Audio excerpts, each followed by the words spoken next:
ጋዝላይቲንግ እቲ ሓደገኛ ናይ ዳርክ ሳይኮሎጂ መሳርሒ ሓደ ሰብ ካብ ሓቂ ንላዕሊ ንዓኻ ክትጠራጠር ገይሩካ ይፈልጥ ዶ? እዚ ንስኻ ዝፈጠርካዮ እምበር ኣነ ይበልኩን ኣእምሮኻ ስሒትካ ኣለኻ ወይ ድማ ብጣዕሚ ስምዒታዊ ኢኻ ዝብሉ ቃላት ተደጋጋሚ ሰሚዕኻ ዶ ትፈልጥ? እንኳዕ ብድሓን መጻኹም ሎሚ ብዛዕባ እቲ ኣብ ዓለም ዳርክ ሳይኮሎጂ ወይ ጸሊም ስነ ኣእምሮ ኣዝዩ ሓደገኛን ስውርን ዝኾነ ናይ ምትላል መሳርሒ ክነግረኩም ኢና። እዚ መሳርሒ እዚ ጋዝላይቲንግ ይበሃል።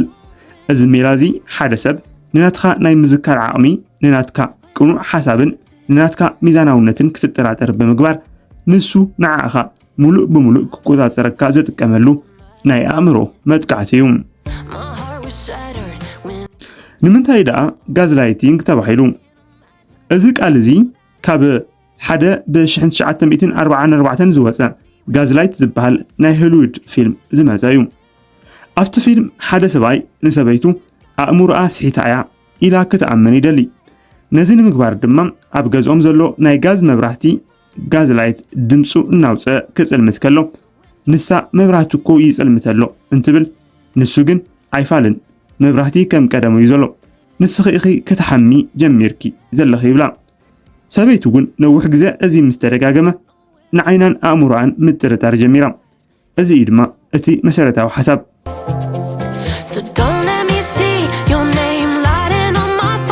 ሰለስተ ቀንዲ ናይ ጋዝላይቲንግ መሳርሕታት። ሓደ ጋዝላይተር ወይ ተላላይ ሰብ ንዓኻ ንምቁፅጻር ዝጥቀመሎም ሰለስተ ቀንዲ ሜላታት ኣለዉ። እቲ ሓደ ሙሉእ ብምሉእ ምኽሓድ ካውንተሪንግ ኤንድ ዲናያል ዝበሃል እንትኾን ከምኡ ኣይበልኩን ንስኻ ኢኻ ትሓልም ዘለኻ ይብለካ። ዝኾነ ነገር ከም ዝተገብረ እናፈለጠ ንዓኻ ግን ፍጹም ከም ዘይተገብረ ገይሩ ይምጉተካ። ክልተ ነቲ ነገር ከም ዘይረብሕ ምግባር ትሪቫይላይዚንግ ንናትኻ ስምዒት ብምንኣስ ብጣዕሚ ተሓዋኺ ኢኻ ንእሽቶ ነገር ኢኻ ክትዕቢ ትደሊ ብምባል ስምዒትኻ ዋጋ ከም ዘይብሉ ይገብር። ሳልሳይ ዛዕባ ምቕያርን ምስጓጉን ዳይቨርቲንግ ኤንድ ብሎኪንግ ሓደ ነገር ክትሓትት ከለኻ እዚ ሕዚ ካበይ ዘምጻኻዮ ሓሳብ እዩ ኩሉ ግዜ ንዓይ ክትወቕሰኒ ኢኻ ትደሊ ብምባል ነተርእስቲ ቀይሩ ንዓኻ ተኸሳሲ ይገብረካ። ሰለስተ ደረጃታት ጋዝላይቲንግ። እዚ ጸሊም ስነ ኣእምሮ እዚ ብሓንሳብ ኣይኮነን ዝመጽእ ቀስ ብቐስ እዩ ናብ ህይወትካ ዝኣቱ። ሰለስተ ደረጃታት ድማ ኣለዎም። እቲ ሓደ ደረጃ ምምጓት ዲስቢሊቭ ወይ ኣርጊንግ ዝበሃል እዩ። ኣብዚ መጀመርያ ደረጃ እቲ ሰብ ሓሶት ክነግረካ ከሎ ኣይፋልን ከም እኮ እዩ ነይሩ ኢልካ ትከራኸር። ካልኣይ ደረጃ ምክልኻል ወይ ዲፌንስ። ኣብዚ ካልኣይ ደረጃ ዓቕሚ ክትስእነሉ ትጅምር።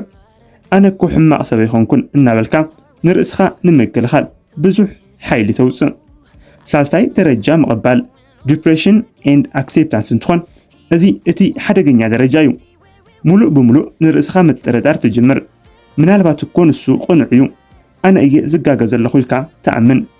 ናይ ምውሳን ዓቕሚ እውን ተስእን።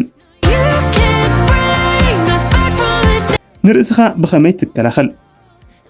እምበኣር ካብዚ ሓደገኛ ናይ ኣእምሮ መጥቃዕቲ ንርእስኻ ብኸመይ ከም እትከላኸል ክነግረካ። ሓደ መርትዖታት ሓዝ ወይ ኪፕ ኤቪደንስ ዝተባሃልካዮ ነገር ብቴክስት ወይ ብጽሑፍ ክኸውን ጸዓር። ንበዓልኻ ኣነ ኣይተጋገኹን ኢልካ ንምእማን ስለ ዝሕግዘካ።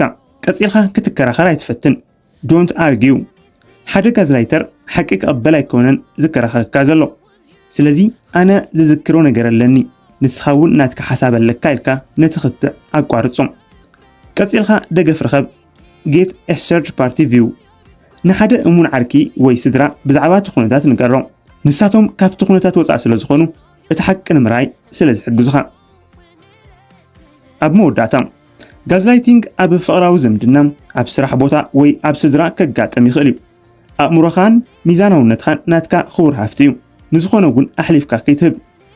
እዚ ቪድዮ እዚ ጠቓሚ ኮይኑ እንተረኺብካዮ ላይክ ምግባር ኣይትረስዕ። ንኻልኦት ንምሕጋዝ ድማ ሼር ግበር።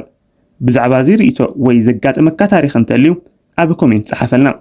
ተመሳሰልቲ ናይ ሳይኮሎጂ ቪድዮታት ንምርኣይ ድማ ቻናልና ሰብስክራይብ ግበር። የቐኒየለይ ኣብ ዝቕፅል ቪድዮ ክሳብ እንራኸብ ሰላም።